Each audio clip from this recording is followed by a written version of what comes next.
What's going on, everybody? It's your boy Fab, Freddie Fox, America's Big Brother, and we back with another episode of the Saturday Night Sit Down.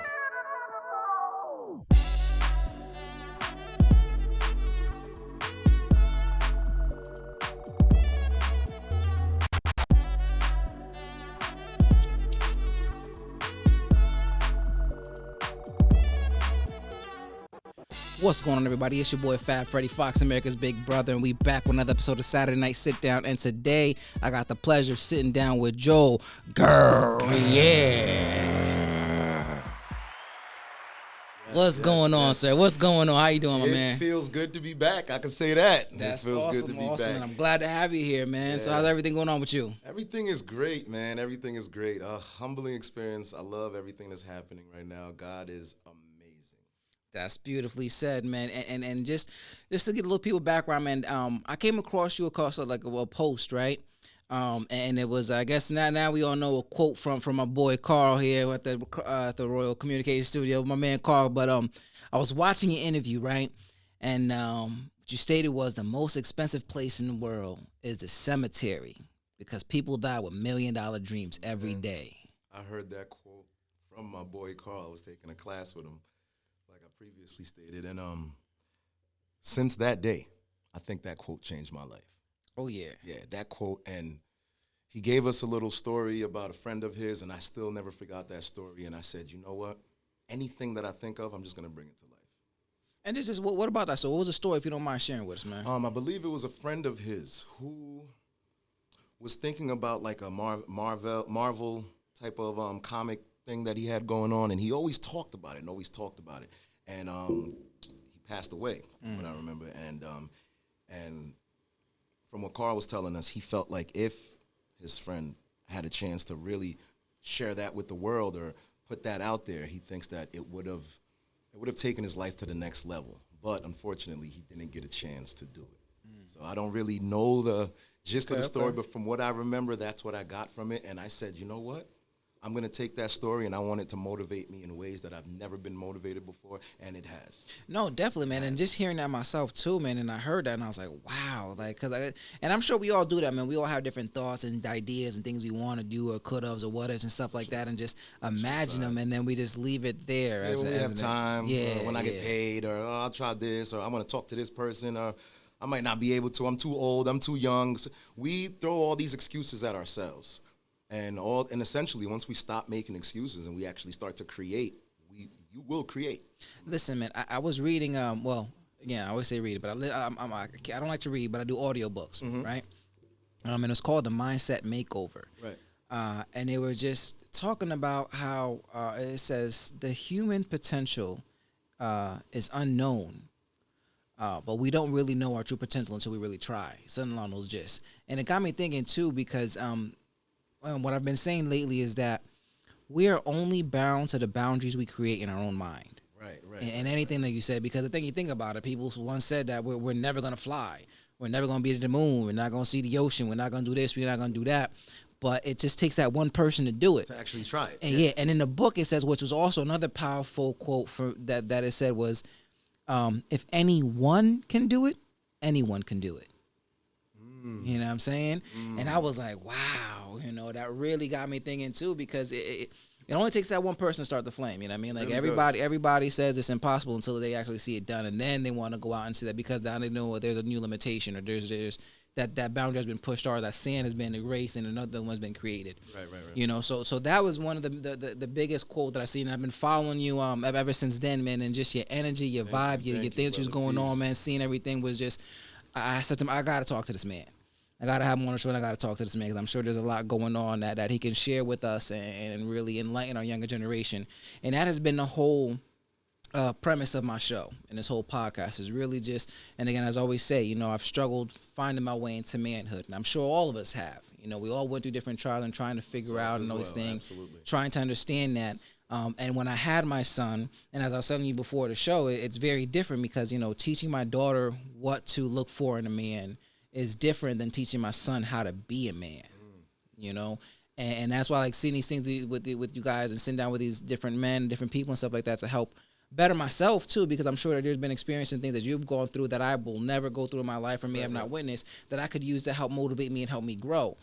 So as I sit to everybody down, sitting down in their seat, and my very first question to you is, for you, what do you think are some of the main qualities or characteristics it takes to be a good man or a good person? So, as a man, I'm big on respect.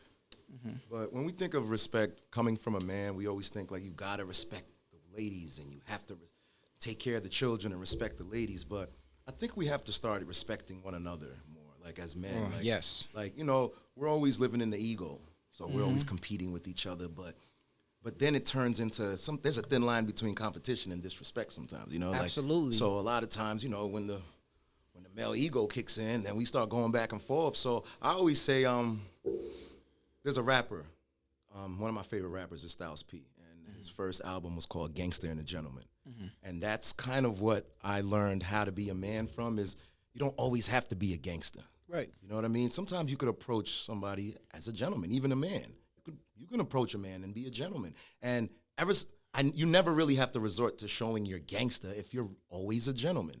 So I'm big on that. I'm big on always trying to maintain character, building character, and showing other men what it really means to be a man. And I don't have to fight you, brother, to show that to show that, you know, to show anything. I don't really have to fight you. Yeah, and that's big that you say that, is that, and I think that's really huge in people that look like us. You know what I mean? Like there's always, and it's like joking to do the team light skin, team dark skin, or this dude from over there, whatever. Always finding something to try to compete with each other. Like you always say that, like you run into another man, and the first thing that you try to do is just size each other up. For what? You know what I'm saying? Like, you're just another person, you know what I mean? Like we're cool. It got nothing to do with me trying to be better than you. I don't want what's on your plate and vice versa. You know what I mean? So we got to be able to tone that down, and everybody talks about living that, like you said, the thug life or that gangster life and stuff. And one of my biggest inspiration right now, one of my favorite person right now is Mr. Jason Wilson. I don't know if you know who he is. No.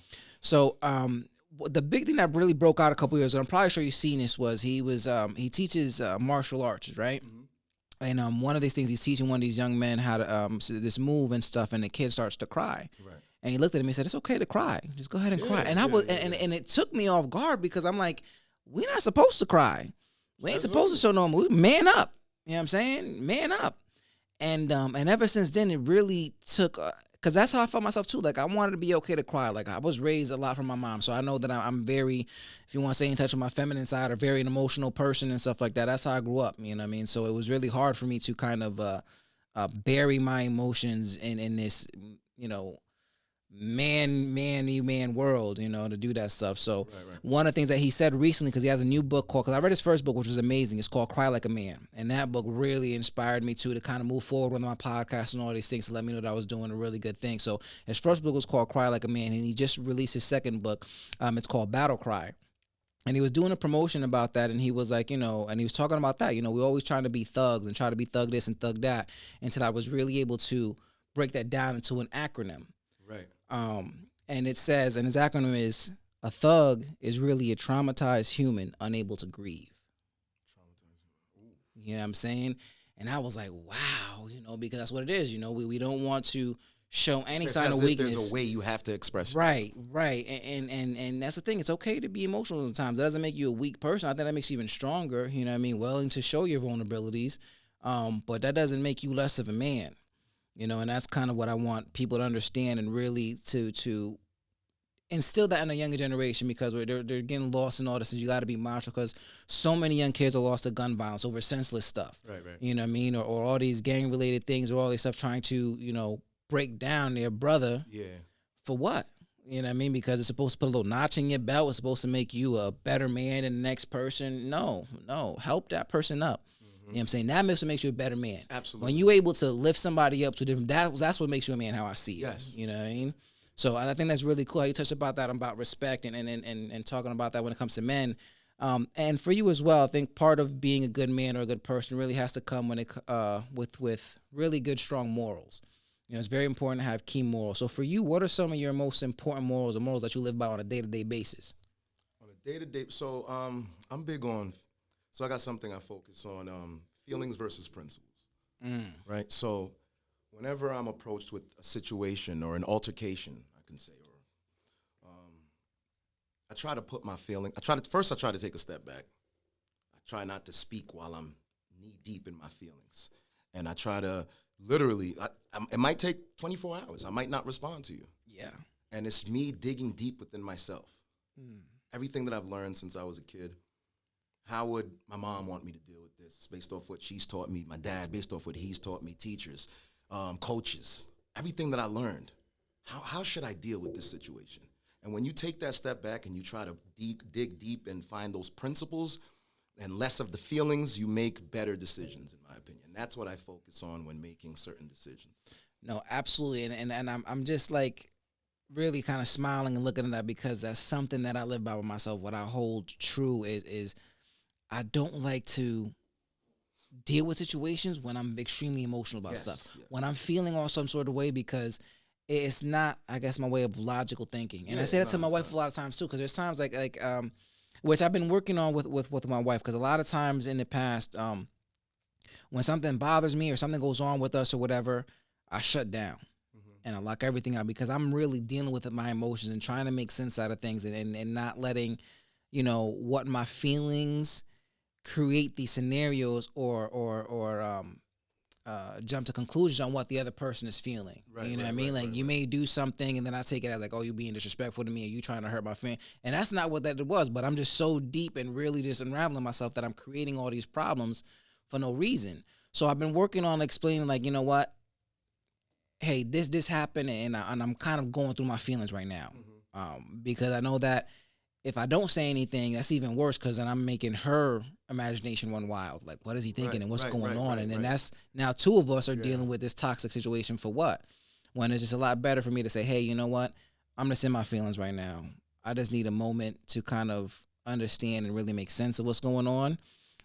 Because if you're not in control of your feelings, you're not in control of yourself. No.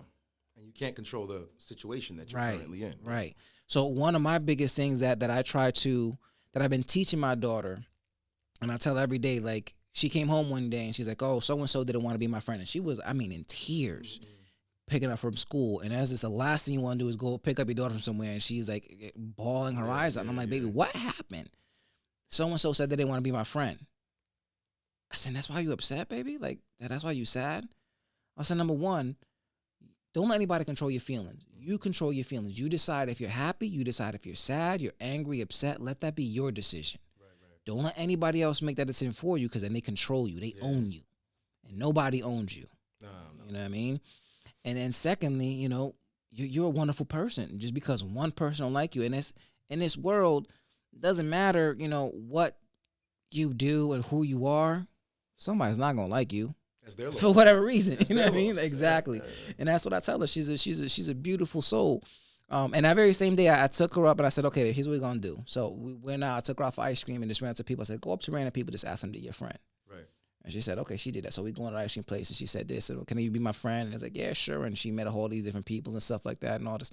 And then we sat down to eat ice cream and I said, baby, now you got 21 friends versus that one person who didn't want you. Don't sweat it, So that is just something that I try to teach her and instill her. And I know you have 3 kids of your very own, right? Yes, sir. So for you, what are some of the things that you feel is very important, or you're trying to teach them that they go and carry on? Like, what's very important for you to teach them? Financial freedom. Go on, my brother. Watching the way my parents worked, 2, 3 jobs. They took care of me. Right. But it was hard for them to raise me. Yes. So when I say took care, like financially. Absolutely. But in order for them to provide, they weren't around. They had to be at work. So what's big for me right now is letting my kids see me more and to see me be able to provide. So, yeah, daddy doesn't have to go work double or 2, 3 jobs and you only see him once a week and you barely see him. Whereas daddy is making time and money for you at the same time. Yeah. So also, what I'm also big on is I also don't want them to work for anybody. I don't want them to work for anybody. If they do have to work, I want it to be a stepping stone on the job training to get to where they want to be. For example, if you choose to work at Burger King, why are you not opening up your own food truck? And Daddy can help you. So I understand you want to do, this is what you want to do right now, but let's start thinking forward. So this is training. This is not your life. And I'm big on that. And I want them to be able to focus on school. If my daughter wants to be a doctor, I want her to open up her own practice. I don't want her to work for anybody. My son wants to be a lawyer. I don't want him to work at somebody else's law firm. I want him to start his own law firm. You know what I mean? And essentially he might have a few other friends that are lawyers as well, and they put together and they have their law firm together. Granted, so it's ultimately, I just don't want them working for anybody. I want them to be able to grow and also have their families and have their kids and be there for them. And, I want them to learn as they grow, learn, do more, multiple streams of income. Mm-hmm. So you were able to master this. Now you have a little time on your hands. Do something else. Where a lot of times we have one job and we realize that's not enough, so we'll go find another job. But I tell them now, for me, it's more of income, streams of income. It's not necessarily finding a job and filling out applications and getting turned down. Try something. Maybe it might be an investment. It might not work. The same way we fill out applications, go on interview after interview, and it doesn't work, we can do the same thing and invest in something. It might not work. That doesn't mean to stop. Right. Invest in something else. Try something else. So financial freedom and creating generational wealth so that maybe I might do something today that my great-great-great-great-grandkids might benefit from. And hopefully my kids will pass down what I'm trying to teach them to the next generation. And by 4 generations in after me, hopefully we can create some generational wealth. I could probably see it before. Oh no, you definitely. Before I leave this earth. The way you moving, and forgive me for asking, but are you first generation here? I am. My mother came here to have me. She got pregnant in Haiti, so I was the first. I'm the youngest of 6 siblings, and I was the first born here. And as you're telling your story, I immediately knew that and I know that same thing for my parents. My parents were born in Puerto Rico, and that's all they really know is how to work hard. Right. You know what I mean? I mean, from those countries and stuff like that, it's all it is you got to work hard to make your living and do that, multiple jobs and all those stuff. So seeing that, and I know the same thing with my parents. We're just multiple jobs and doing that and trying to see, and it's up to us. Like I would say, like, I guess I'm first generation as well in a sense because I was born in Puerto Rico. However, I was brought here when I was 20 days old.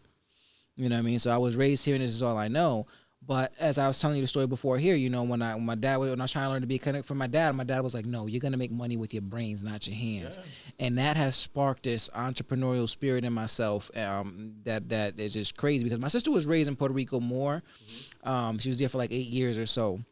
And again, she's hardworking and all those things and stuff. But I think I was blessed in that fact that I got to see so many different things and really got to dabble and learn. And that's one of the most important things myself is really creating that generational wealth. Right. You know what I'm saying? And that's why, again, want to do this podcast, trying to, as you got your clothing line, I'm trying to get myself out there as well because I want to leave something for my kids. Yes. So they can leave for their kids and going on. And that you also touched that too. And I'm going to shout them out too because I was just at an event at Designed by Lee. They had a Halloween outdoor movie night. And I seen this mother-daughter, right, and they're doing all sorts of like home beauty care and stuff like that, doing different screening and then bath bombs and stuff. And I got to know them. They're called the Kebeya Beauty. It's Kebella. Just look them up, and I'll tag them in this video too. So I think they tagged in actually, and they're watching. So shout out to y'all because it was a beautiful thing seeing a mother and a daughter, and she's showing her how to be an entrepreneur, how to get this money, and how to create these things, which was so amazing for me to see. So I wanted to shout them out. It's cool that you kind of brought that up and saying that. And like you said about your parents being there working and trying to provide for you guys and not seeing them enough. A lot of things, like I said, is a major impact on fathers and how they impact our lives and what they do for us and stuff. So for you, what was your relationship with your father like? Well, my father was strict. Mm-hmm. He's Haitian man. He wants, Haitian man who wants the best for his children. He's Absolutely. Going to be strict. The discipline was tough, if you're Haitian, So it kind of like pushed me away from him a lot. But he still provided for us. Like I remember my dad, me telling him he never really smiled. That's the thing about my dad. Like you would ask him, Dad, I want a PlayStation. He'll look at you like, what's your grades like? He'll say something like, why don't you go wash the dishes? Like he won't respond positively to that. And then Friday, get dressed. Get in the car, let's go. I'm like, He won't tell you where we're going. And then we'll pull up the Caldor on Route 59. If you're from if you're from Rockland County, you know what I'm talking about. We pull up the Caldor. I'll never forget getting out the car. And I remember skipping, but he still never had the smile on his face. So that's the thing with my dad. He would reward you when you did what you had to do, but he also didn't want you hanging out with other friends. So he did what he had to do to keep you in the house. But the tough love, I didn't really understand it until I got older. Mm-hmm. I went through a situation when I was 17, and it kind of broke us apart for a few years. I went to jail for the first time. Oh, wow. And I remember calling home my first night, and I forgot my mom was on a religious retreat in Canada. And he picked up the phone, and I remember like literally my reaction when I heard his voice, hello. I said, oh, man. I was hoping it would be mom because my mom is closer to the phone. I know if my mom heard my voice, my son, I'm coming right now. My dad picked up. He said, hey, what's up? Dad, I'm in the gym. He said, no. I was just watching the news. It's on the news. It's in the paper. It's on the news. It's everywhere. You're on your own. Ooh. I was 17. He said, you're on your own. Your mom's in Canada. She's coming back next week. So call back in a week. And I remember being angry. I hung up the phone. I'm like, you know what? Forget this guy. But looking back, I'm glad he did that. And that's the tough love that I carried on. Even now, for raising my son, I'm real tough with him. And I tell him all the time, till this day, I say, if you get in trouble, you're on your own, because I'm giving you everything you need in life. If you mess up, you're on your own. And it's the tough love that I got from him. So the discipline was tough, but I got the love from it still. No, and I think that's also like the Ireland thing, because my dad is never really showed any emotion. I think that goes on like how we said too about just learning to bury our feelings and really not deal with different emotions, or let people see if we're happy, sad, or whatever. We're just our gotta guard our feelings. And I will never forget, man. My dad's dad passed away, and he was really close to his dad. And my mom was really close to her mom, and they passed away. And one year for Christmas in the mall, there was this guy doing like oil paintings, really beautiful oil paintings. Right. So I went and I bought him, took a picture of my grandmother and a picture of my dad's dad, right? And I bought it to the guys. Hey, can you put these guys in a picture together? I want to do a present for my parents. One of my best friend, Mikey, Mikey chipped in. He gave me some money to put in on that gift. And my uncle also chipped in and stuff to get this beautiful thing. And I'll never forget, I brought it home, and then I was like, here, my mom and dad are so excited. And my dad opened it up, and he just started crying. And it was the first and only time I've ever seen my dad cry. Ever. And that kind of really let me see, like, man, he's human too. And he does care, and you see those things because, like you said, that they don't really show that emotion, so you just wonder, like, do they love me? Do they care about me? Like, what's going on? Like, I don't understand. Person, like, what's going on? You just kind of don't understand, and you we needed to see those moments to understand that they are human and it's okay to do those things. So, I try to express those feelings with my kids and let them know, and seeing, if I'm happy, I'm sad, or explaining what I'm emotions going through and letting them know, because I need them to learn to deal and go through their emotions and know it's okay to do that. So what would you say, like, with your relationship with your dad, was that just a tough love, or what was the biggest thing you've learned from your dad that you carry on now? Accountability. I'm my biggest critic. Mm-hmm. I'm very hard on myself. Even when people tell me I'm doing well, I'm like, nah, you could do more. Yeah, they're just being nice. They're just being supportive. Ask a stranger. Ask somebody who doesn't know you. You could do more. From where you come from, you could do more. From what you've done, you could do more. And I'm hard on myself. I'm tough on myself. I'm tough on my son. But I hold myself accountable, number one, and then I hold him accountable. Because I have to do what I have to do in order for him to see the blueprint, for him to see exactly how to be a man. So, number one, I got to hold myself accountable the same way my dad always did. So that's the number one thing I got from him. No, that's beautiful. And accountability is key. We have to own up to our mistakes and deal with them. I think that's like the same thing saying with your mom, hoping that your mom would pick up the phone, because a lot of times too which is funny, is that my mom was very strict, because my mom did all the discipline, but she was also very soft on me to a certain degree. So when you go to these things, you kind of want to run to mommy and stuff like that because they're going to kind of make it go away and not really have to deal with the full brunt of the consequences. Yeah. But your dad will, and that's very, very important that we do that. And I know you say you have a son, you have a daughter. I also too myself, I'm blessed to have a little girl and a little boy. And I find it very, very different in raising them and the kind of approaches that you kind of do for that. So what do you think for you has been the major differences in raising your son and your daughters? As of recently, because I'm finally now understanding what it means to be a man of God, a God-fearing man. And I want to be able to lead, not only myself, but a family, right, wife, children. And I want my son to know how to be a leader, right? So he can also lead his family someday. But most importantly, I want my daughter to look at me and see what a leader looks like, so that when it is time for her to be a wife, she knows how to follow a man. I don't want my daughter to say she's independent or she doesn't need a man. No, baby girl, you need a man, but you need the right man that can lead you the right way. So I want my son to learn how to lead, and I want my daughter to look at me and say, okay, I want my husband to one day lead me the way daddy leads. And essentially, it's two different things, but it's the same goal. It's trying to keep the family together, the black family together. And I don't want, if things go left, you guys shouldn't have to split, As a man, you're leading, so she needs you. But you also need her because, you're leading her. So you can't, there's only so much you could do without your wife. So I want my son to know that. But I want him to know that starting now so he can start developing that character now. But same with my daughter.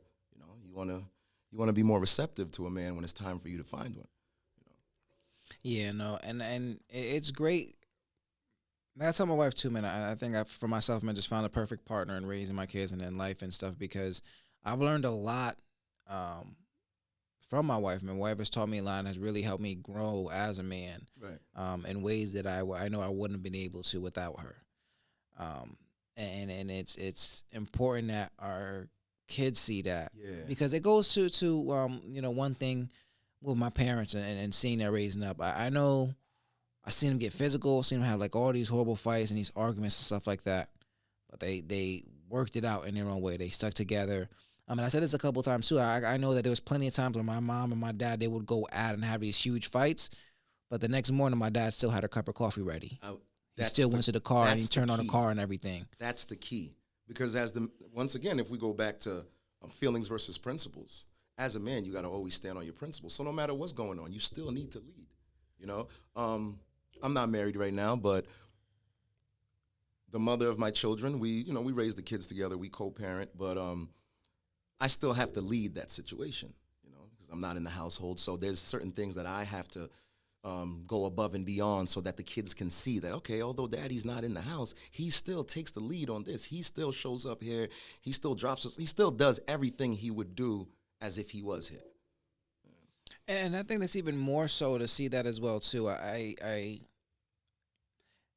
there's just a lot of those times too where you see these kind of separated parents, and they inject hatred for one another into their kids, which is so toxic because what you're doing is training them on how they're going to treat their own women and all those things and why.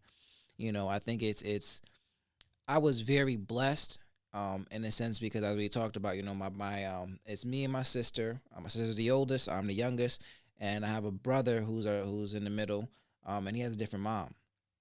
And my entire life, seeing that, I have never seen my mom and his mom be disrespectful to each other at all. They would call up and they would talk to each other. My mom, when we go to Puerto Rico, we'd go to her house and we would pick each other up. They weren't the best of friends, but they were extremely respectful to each other. And I learned to see that all the time.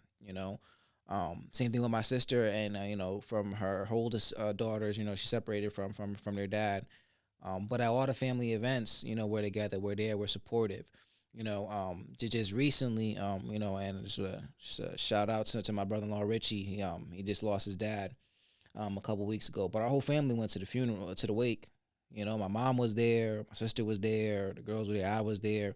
You know, they're longer together, but we still family. Right. We still care about you, and we love you. And it's important to see that, you know, especially for the kids, that you don't have to throw hate or throw shade. You can still be a team and work together, because it's but one thing my mom has always said to me growing up, and to everybody who's kind of like try to criticize her about like, how are you that with the kids and how you call him your son? I mean, he's not really your son and whatever. And she's looking them in the face like, it's not his fault.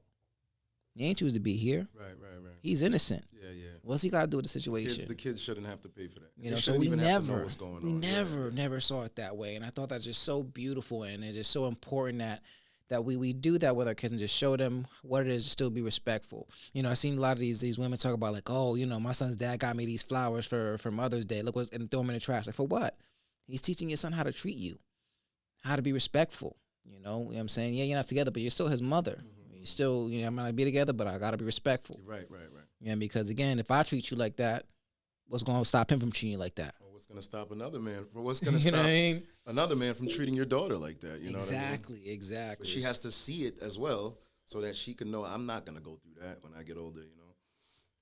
Yeah, no. So it's definitely a challenge to set the difference between that, and especially when you're separated and stuff. But overall, when it comes to your kids and parenting and stuff, what do you think has been the biggest challenge for you so far?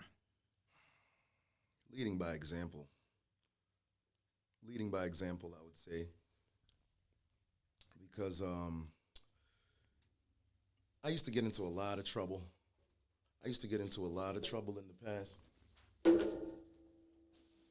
And a lot of times I say, okay, my kids are young. They're young. They don't see what I'm dealing with. They don't see what I'm going through. But as they got older, they started to feel it. Mm-hmm. You know, anytime I got in trouble, it was expensive with the law. I currently have 2 DWIs. And I put that out there. It's not a secret, because I want people to hear it. I want my kids to hear it. And for me, that's part of parenting, is telling my kids everything I've been through. The real, my son, my daughter. And that's not, because my parents never did that. Mm-hmm. They never told me that. So it's like I have these battles within me, and then my kids come around and I try to, but then it's like, when they leave, I'm like, oh, I hate my life. But then it's like, when they come around, I'm like, so I had to like stop faking the funk. So the challenges stopped when I stopped faking the funk. I started teaching them Daddy's a real person, but Daddy wants to do all these new things now so that he can change his life and give you guys something to look up to. But don't think for a second that Daddy's perfect. I am not perfect. I've made mistakes. My parents have never said that. My parents have never told me any of their mistakes. If you're Haitian, you know, they probably never told you too. But they never told me anything. Like, and I think that kind of hurt me, because I never knew, like, absolutely. Because it's like we come in the Haitian household, and you gotta pick up your pants, take the do-rag off. It's like, oh man, now I gotta be this other person. And I don't want to live like that anymore. You know, even when I was living with my lady, I did that. I wasn't being myself. You know, I was one person outside, and I'll come in and have to be the family guy, and then I leave and I'm this other guy. But now I think they can see that Daddy has his personal life challenges, but he knows how to put everything together. He knows how to put the pieces of the puzzle together. And essentially what Daddy's doing is he's building a legacy for himself, so that old stuff that he did can go away. So it's really just showing my kids that, you know, I know how to be a chameleon. I said this before, but it's really showing my kids that I know how to grow out of any situation. And right. I was never able to show them that up until like 2 years ago. You know, I would throw myself into a little corner, and I would make excuses. If I can't provide that month, I would call their mom, make an excuse, and I'll figure it out later. I'll pick up a second job.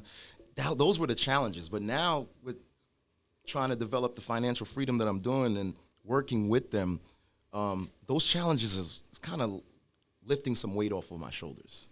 You know what I mean? No, definitely, and it's great that you say that, because I know a lot of people too may say like, oh, you know, about apologizing to their kids or talking to that, and that's something that me and my wife have committed ourselves to, and you know, we do that. You know, we're learning how to be parents. There's no book on it, and every kid is different. You know, and so whatever you done and I done, it's got to be different for our kids. I mean, the reality is Every kid is different. What my kid is going through, yours might. So I can tell you, hey, this is what I think you got to do to be a dad. And then you go home and your daughter tells you some deep stuff. You weren't ready. I never went through that. You now have to sit down and be like, baby, what's going on? And my daughter's 11. Every day I have these conversations with her. You think, I'm not pulling out no belt. I'm not screaming at her no more. She's 11. If I start screaming at her, she's going to go confide in a social worker at school, a guidance counselor at school. And I don't want that. And I think that's the biggest challenge of being a parent is, yeah, you don't want to be friends with your kids, but you kind of want to open up that door, like that. What do we say at jobs? That open door policy. Whatever it is. Like, whatever it is, come tell me. Whatever it is, whatever you did, whatever you're thinking, whatever you're feeling, tell daddy. Even if you can't tell daddy, tell mommy. If you can't tell mommy, an aunt, an uncle that will tell daddy or mom. Like, you know what I mean? And you know that aunt or that uncle will tell us, but sometimes kids just want to get things off their back. And there's nothing worse you could do to a kid than to set high standards for them and you're not meeting them halfway with what they're going through. Yeah. Because we set high standards for our kids, but we forget that my daughter's 11. She's going through certain things right now. You know what I mean? And a lot of the standards that we set for our kids is based off what we went through or what our friends are doing with their kids or what our brother is doing with our nephew or niece. And it's like, oh, well, they got straight A's. What about you? But wait, hold on. I learn a little different. Right. Somebody needs to listen to that. I learned different. And I think ever since I became an educator 5 years ago, I started working in the school. And I understand that a lot better now. Yeah, no. Because I used to drill her. No, you got to know. How you not know this by now? Every other kid knows that right now. And what you're doing is you're shooting them down. And I did that for many years. And then I said, because my parents used to do it to me. Shita, sit right there. Do this lesson. Why you can't do that? You got 2 minutes to do. And I'm like, I'm struggling with this topic, Ma. I'm struggling with this topic. And so and it's about listening. It's about listening to your kids. Yeah, you want to discipline them, but you also want to stay quiet and listen to what they're feeling. Yeah, and it's crazy that you bring that up because my daughter is she's 5, about to be 6, and she's in school, man, and teaching her like math, stuff like that, doing the homework is a whole different challenge for me, man. And like you kind of want to expect them to know certain things, you don't know certain things or whatever, and I had to change my approach a little bit because I was just getting frustrated. I'm like going over certain things, and it's about like that too. You have to pay attention and listen and really focus on all the key details, right? And I've noticed a lot of times, like when I'm sitting here with my daughter, we're going through things because my daughter loves attention and she loves doing those things. So we're doing these homework assignments, and then she's purposely making mistakes. You know what I mean? Like, oh, how do I do this, Daddy? Is this how you do? Like, and just consistently looking for validation. And I just get frustrated because I'm like, are you playing me now? Like, now you was playing. I'm just starting. Then I started to realize, like, you know what? Let me try something else. So I walked away from her, and she's by herself, and she's banging out these questions like it's nothing. Like I'm like, she's really smart. But I'm like, why are you doing that when I'm here with you, trying to teach you these things? You play these games, and then I gotta leave you alone, and you're banging these out. So it's really trying to learn and understand. You got to really be adaptive and grow with the kids and really pay attention because we said every kid is different, right? And even if I follow the blueprint, you can give me the blueprint on the kids and I will apply it to the T for my child and it'll turn out completely different. It won't work for you. It won't work. And I think that's what we do a lot. We, as guys or the ladies do it when the ladies get up, the guys do it when we get up. And we talk about what we're dealing with and what might work, what works for me, what might work, but it might not work. Right. Because my kids might be different from you, might learn different. My lady's different from your lady. My son's different from yours. So it's like, yeah, you want to hear what I went through, but essentially you want to take what you can take from that. But then when you sit down with your child, you want to focus on what their struggle is. Because every child has a different struggle. That's why I don't even like the whole learning disability thing. That's another topic. Yeah, I mean, we'll probably get on that off there because I'm kind of doing that with my daughter too and all these things and just trying to figure out what really needs to get done but works for her. But my biggest thing is teaching her to be a good person. Right. Just be a good person. At heart. Generally be a good, caring person, and she is that. She is that, which I love it. Everybody at school's like, oh my God, Nala's so sweet and she's so helpful and she's with the kids. She's so courageous and trying to be, and she is an amazing, amazing person. And I'm proud on that part, because like you said, you see other kids, and especially like on social media now, you see all these kids like maybe be the same. Like for my son, I know my son's 2 and stuff, and I see other 2-year-olds doing certain things. I'm like, why my kid ain't doing that, or why isn't he not doing this, or why isn't he not? Yeah, that we point? naturally do it. I'm guilty too. And it's Yeah, like I can't do that, we because I look at my can't. son, and there's so many other things that he does that is Yeah, like so unique and just himself, and I'm like, I just I, for myself too, like a lot of growing up, man, I was kind of told what to do, how to be, or like seeing how the people reacted to how I am, made me turn off certain things or act something different than other than who I was. right. And that caused me so much pain and trauma, because you're constantly fighting against the grain. You know what I mean? You're fighting against the currents 24/7 on who you naturally want to be, when you could just go with the flow and be so much happier. Right, right. And people will grow to you and really adapt to who you are and love you for you. So that's just important. You got to teach them how to do that. It's funny you say that. I teach in Mount Vernon. I teach math, and there's this young man that I was having a conversation with about 3 weeks ago, and he came and had a follow-up conversation with me a few days ago.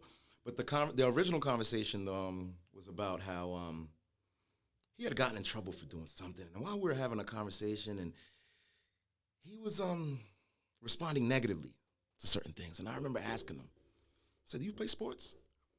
He said, "Nah, I'm not good at them." I said, "You're not good at what?" He said, "I'm not good at basketball or football. Period." I said, "Sports." Like I said, "Is that the?" He said, "Yeah, but most people just out here is really just basketball and football." I said, "Not necessarily. You could play this archery, there's tennis." But then when I said tennis, he said, "I like tennis." I said, "So why don't you play it? Nobody else does." And then and I said, "You should look into it." And then the conversation ended, and I made him go back to class. A few days ago, he came back. He found me. He said, "Hey, Mr. G, what's up? So, my mom found a little tennis place that I can go and train indoors. I'm looking forward to it. I didn't even know." I said, "Look at that." I said, "I hope to see you in the next U.S. Open in the near future." He's like, "Yeah, I didn't know." And there's other kids that I know that go there, and like another kid from New Rochelle that the mom knows. But the long story short is, kids, like you said, you don't want to go against the grain, but then again, you don't know that there might be a whole population of kids who love tennis or who love baseball. And 2 or 3 days into practice, you just made a bunch of new friends. And this might be you don't have to play basketball or football. That's what I knew when I was growing up. And Right. I wasn't the best at either one, but there could have been other sports that I wish I had tried, tennis or baseball or other things, but, we can go against the grain, and I think we should encourage our kids to try new things. Yeah, no, and like I said, this beautiful thing about like the positive side of social media is that it's so easy to find people like you. Yes. So many different groups. If you just be yourself, you can find people, Just and be that'll yourself. grow to yourself. And I'll say this time and time again. My favorite thing that my mom has always said to me was that I'd rather be hated for who I am than loved for who I'm not. Mm-hmm. You know what I mean? Like, and she's like, that's why I keep it real. If you like me, great. If you don't. But I'm still gonna be me and be happy at the end of the day. So it's just so important for kids to really be okay and learn to be okay to be themselves and just live by what they're doing. And I want to go back to, because I'm definitely touching up on this. So we come up here, but I know another big thing about you, like you said, creating generational wealth. And what you've been doing with your brand has been amazing. I mean, I've seen you on the news and all these things and stuff. So please just let's talk about how this whole Guerrier started. You know what I'm saying? And how this began. Well, it began a few years ago. Like every time school started, attendance, a new teacher, new student, new teacher. You guys don't know each other. When you get to my name, they chop it up, Joe Guerrier, and then everybody in the class will start laughing. They used to call me Guerrier. I never liked my name. I always hated it. And then fast forward, I got to college, and I took this French course. And same thing, attendance. And I'm like, "Oh, just skip over my name, man. You're going to chop it up." And he said, "Joel Guerrier? I love this name. Who is that?" And I'm like, "That's me." He's like, "Do you know what your name means?" I said, "No. What does it mean?" I don't know. He goes, "It means warrior." I said, "My name means warrior?" He said, "Yeah, I love this name. I'd do anything to get this name." Since that day, every time I introduce myself to somebody, I say, "Hey, how you doing? My name is Joel Guerrier. It's French for warrior." It's French for warrior. I got a few numbers that day. Walking around campus, like, "Hey, how you doing? French for warrior, French for warrior." So it worked. And fast forward 2 years ago, it was always in my mind. I'm like, I got to do something with my name. It's Warrior. My name is Warrior. I always joke around about it. I tell my kids how to introduce themselves, but that was it. I said, I got to do more. I got to do more. So, boom. 2 years ago, everybody's in quarantine. I caught COVID. I was in the house for about a month and a half by myself. Couldn't be around anybody. For once, I had to spend time with me and my thoughts. Literally. It was That's me, a beautiful thing sometimes. 4 walls, and my thoughts. I was going crazy. I deleted Instagram. I reactivated. I deleted everything. I started ordering things. I ordered every instrument you could think of, trying to teach myself how to do things. And I'm like, I got to do something. I said, I'm going crazy in here. I can't eat. I can't sleep. I got to do something. So then I'm like, okay, maybe I could do something with a brand. Maybe I could start some clothes. So then the first thing I came up with, it was called Lead by Example. Like, you know how you have like a book title? So I had Lead in bold, and then underneath it would be by example. And, that was like samples that I created. And then I said, okay, maybe I could try like Art of War, maybe in English and in French, played with that a little bit, and then Guerrier Apparel. So I said, okay, Guerrier Apparel, let's do that. So I came up with a bunch of designs, haven't used not one of them, because everybody likes the name. They like the story. So since then, for the past year, I haven't released any designs. All you get is the name. The same way Gucci will give it to you, the same way Balenciaga will give it to you, that's how I give it. I don't give too much. Simple is better. And everybody that gives me feedback, they're telling me, keep it simple. Simple is better. You don't need too many images, too many colors. We like what you're doing. So I started doing it. At the time, my friends and I, we were running this little restaurant by my house, and that's what pushed me to the next level. So I was able to successfully put in a little merch shop in there, and when people would come, they'd eat, they'd get some drinks, and I'd tell them, hey, go check out some of the merch, and they'd come, and I was making at least 2-3 hoodie sales a night in there. So my kids started seeing it. I started bringing them on board. I started showing them what I'm doing, and they started responding to it positively. So I said, you know what, I need y'all. I need y'all help. So I then told my son that I want him to be the face of it, because if it's me, I might get bored. I mean, you're younger. You could do this for the next 20 years. And he, he said, all right. He's a little skeptical, but long story short, everybody knew my name. Everybody in my neighborhood, at least, they knew Guerrier, but they didn't know what it meant either. So when I started releasing the stuff, they're like, yo, do you have anything else? But this is just your name. I'm like, yeah, but it's not. If you're a warrior, this is for you.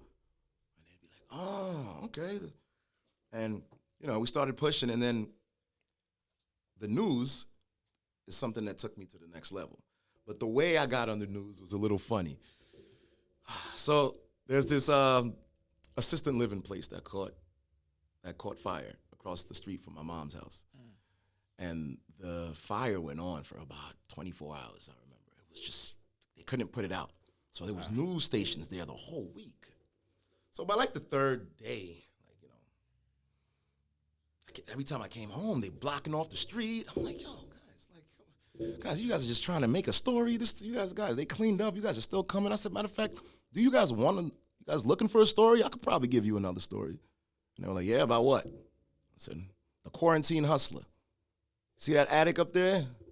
I created $1 million brand right up in that attic. If you want to know more, here's my card. And I went around to each of the Channel 7, Channel 12, and I said the same thing. I gave them all cards. And then maybe about 2 weeks later, Beth Cephalou from Channel 12 News, shout out to her, by the way. Channel 12 News called me, Hudson Valley News, and said, we want to cover your story. I said, me? I said, oh, okay.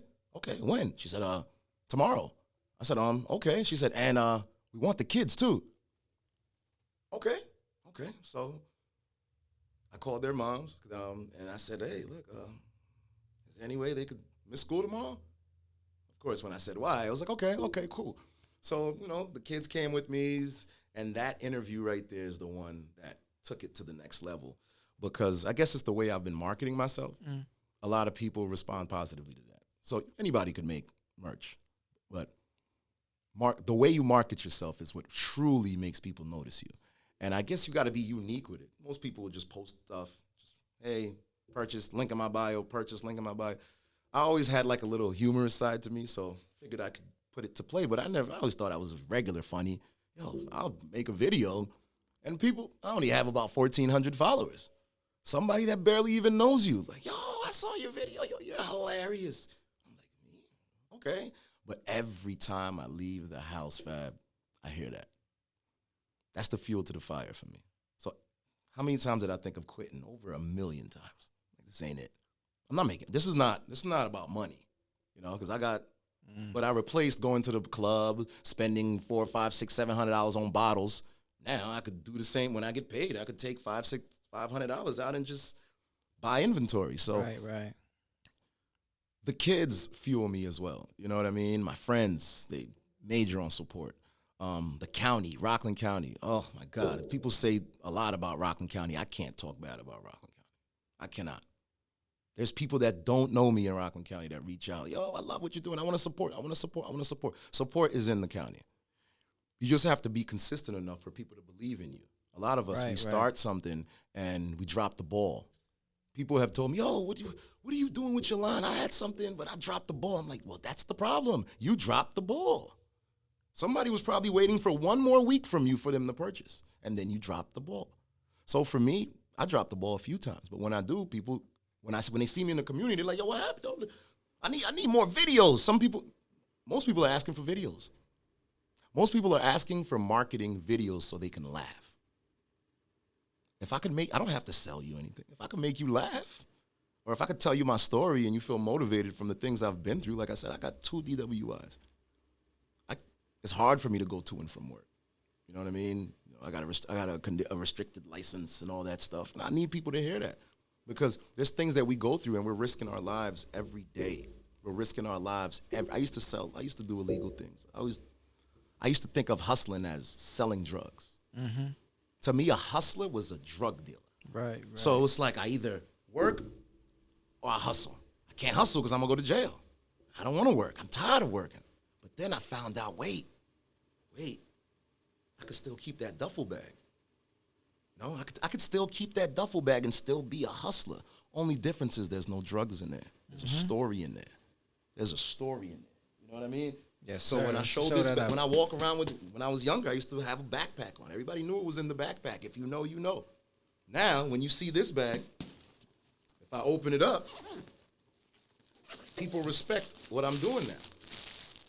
Individually packed merchandise. If you know what I mean, you know what I mean. There you go. You know what I mean? So you can figure it out however you can. I'm a hustler. So, and that's what sets me aside. Most people are just selling merch. Me, I'm still hustling. I always have a bag with me. Always have a bag, and with the grace of God, there's nothing illegal in there. There is nothing illegal in there. And, I just pulled those out so people can see. Like, you see me walking around with a bag. What's in the bag?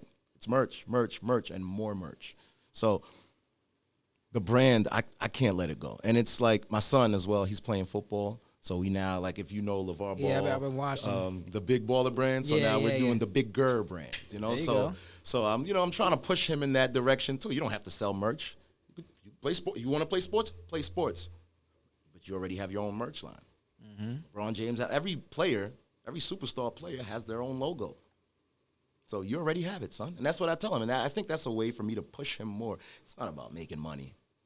It's really, for me, it's about selling showing the world what we're about. No, definitely, because the logo ain't nothing but a logo without a story. What's the logo? You know what I mean? Like I said, like, people market themselves and people buy Apple because of the story that they have behind them. You know what I'm saying? People buy LeBron James stuff because of the story. You know what I'm saying? LeVar Ball, he created so much buzz. Like, hate him or love him, he marketed the hell out of himself and his boys. Hate him or love him, he made himself. He hustled and he showed everybody what's possible.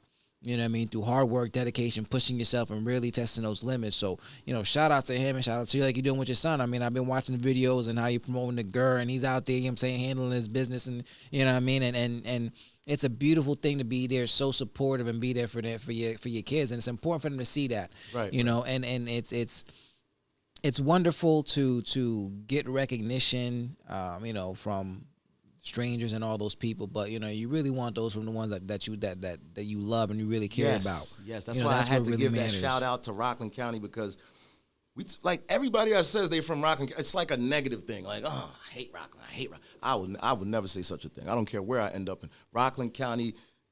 The support that I've gotten from these people, it's like no other. It's like no other. I don't even know what to say about that.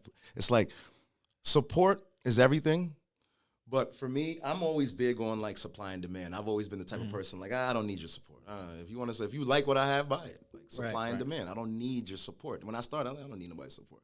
But I don't think like that no more, because a lot of people will support you just because you're black. Mm-hmm. They don't need what you have. I just want to support your hustle. I just want to put some money in your pocket for everything that you're doing. So now I'm like, okay, all right, I get it. And now that I'm receiving it, it's coming in more and more and more and more. Before I was a little like, I don't need your support. If you like this hat, buy it. Right. If you like this, I don't need your support. But now things have changed. Things have changed. The way I look at just the word support. I was looking at it negatively. Now it's more of a positive thing now for me. No, and definitely. And I know, like, going through creating your brand, doing all this stuff, there comes a lot of challenges. Like you said, dropping the ball a couple of times and starting them in. What do you think has been your biggest struggle, your biggest obstacle in creating this, and how did you overcome that? Value versus worth. This hat costs $25, but it's priceless because there's a story behind it. It's worth way more than $25. So if you don't get it today, maybe in 2-3 years, it might be $200-300. It might. Or maybe 1,000 in another 2-3 years. If I could make 4 sales at $1,000 a piece, then that's good for me. But it's the value versus worth in pricing stuff. I don't know what to price it at. I don't know when I first make it, I'm like, I gotta sell this for like 100. It's like, nah, that's too much. But I go back and forth with that because it's the way that I want to push that. Like I said earlier, most people won't wear a Gucci shirt unless it says Gucci across the chest.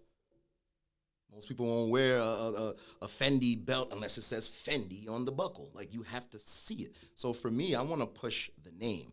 I want to push the story behind the name, what it's about. Black, designer, top brand in the world from a black man. You know what I mean? And definitely.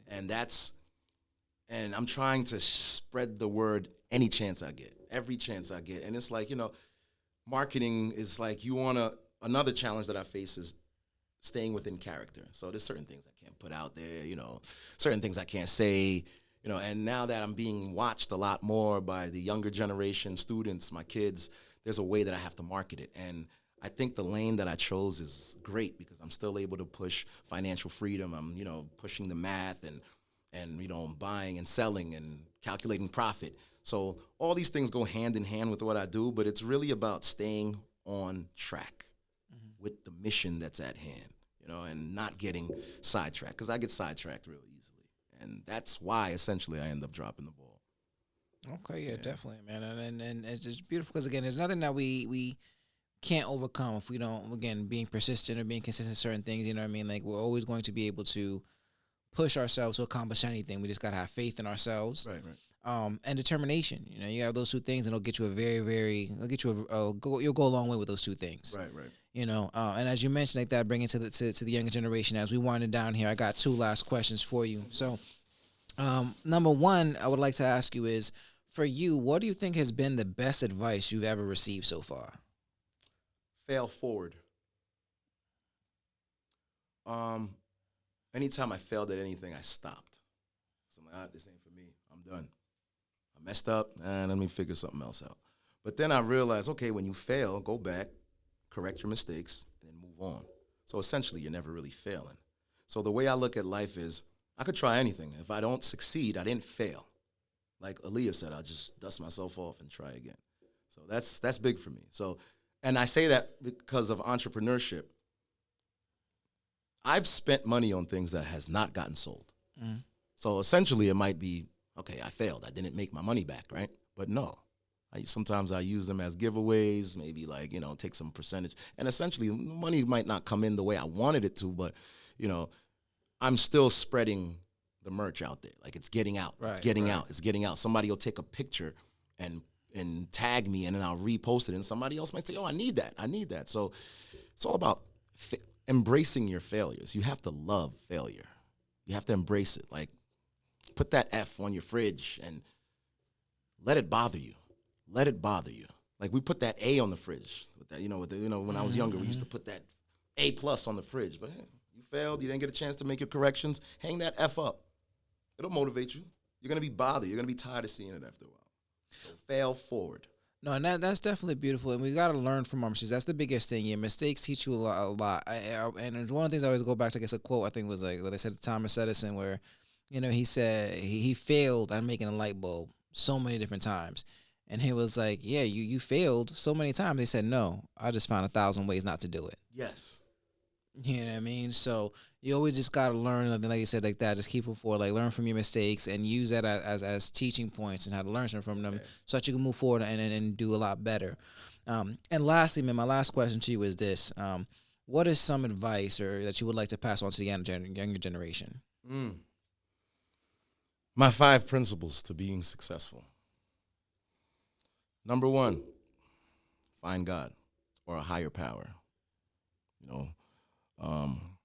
Number 2, once you found your higher power, you found something that you believe in, something that you can push your faith toward, then you find yourself. It's like spiritual healing. Now that you've found your higher power, now you use that to find yourself. Number 3, education. Whether you're going to school or not, educate yourself. Even if you can't afford to go to school, don't sit around saying I can't afford. Find with the internet right now, you can. I take classes. I took a class with my brother Carl. I'm still writing that book. There's another class that I'm looking into. So there's a lot of different platforms that are willing to teach you new things that can take your life to the next level. But we're sitting here telling ourselves that, I can't afford to go to school right now, or financial aid won't kick in. But there's things that you can do right now that you won't need a degree for. So education is key. Any way you can get it. Number 4, establishing your career. Now that you're educated, you know who you are, you found your higher power. Now you got to establish what you're going to do with yourself. And then number 5, finding your partner. Whatever that means to you, wife, husband, a life partner, a business partner. For me, what that means is a wife. And my partner, it's not just going to be all feelings and emotion for me. Like, we're going to have to build an empire together. Like, and that's ultimately the only way I can lead a woman, honestly. I can't lead a woman working a 9 to 5, I'll be honest with you. And I tell women that all the time. I cannot lead a woman working a 9 to 5. I have to be able to have the freedom to hustle the way I need to be able to, 40 hours to get, you can't cap me at 40 hours. I don't want that. I have a family to feed. I want to have more kids. And with my goals, 40 hours isn't going to cut it. Time and a half after that, 2 jobs, it's not going to cut it. And I don't think a woman will ever respect me working, if I'm just keep working for somebody else. And essentially, how can I find a woman to lead? How can I find a woman to allow me to lead her if I'm working for somebody else? So those are the 5 things for me: God, myself, education, my career, and then once I've found all those 4, then I find my wife. A lot of us, we do it backwards. I remember my dad told me when I was younger, you don't need a girlfriend until you're done with college. I said, bro, what are you talking about? I said, until I'm done with college, you're crazy. And this was in elementary school, he said this to me. I wish I had listened to him, because we do it backwards. We try to look for love, and then we realize, it's not working. We break up, and then we try to go back to school. Then we try to figure our life out, and then ultimately, when you realize none of that works, then we're like, all right, let me go find a church to go to. Let me go find some spiritual healing so I can get my life together after all these failures that I've been going through. But I think if we follow those steps, then I think essentially as you get older, by the time you're in your early 20s, you're ready to be, you're ready. You're ready because you focus on school, you finish college early, you could be a doctor by 24, 25. Yeah. Maybe 26, 27. But that's young. That's young. You mean to tell me it's going to take you forever to find a wife? No. And vice versa. Same for the ladies. Right. Same for it's not just the man. Same for the ladies. You worry about it. You do all that stuff first, and then later on, you focus on finding a partner. You don't need it yet. You don't need it yet. So that's my thing. Oh, definitely, man. Well, I keep the appreciate relationships. You're gonna like people. You're gonna like somebody. Right, you know, right. you get classmates. I tell my daughter's 11, and I say, "You got a little crush, baby?" She's like, "Dad." I'm like, I mean, you're gonna like him. I don't want you loving my son. Don't tell no girls you love a boy. Listen, focus on school. Don't get too serious. You're 13. Nobody told me that. I was in full-blown relationships in high school. I had my son at 19. So I didn't have a degree. I didn't know who I was. I didn't know nothing. But I had a baby on the way. And I think that a lot of us go through that. And I think we have to start shining light on that and explaining this to the younger generation so they can realize, no, you don't have to have a girlfriend right now. You don't have to have a boyfriend right now. Relax. Find you. Fix you. Figure yourself out first.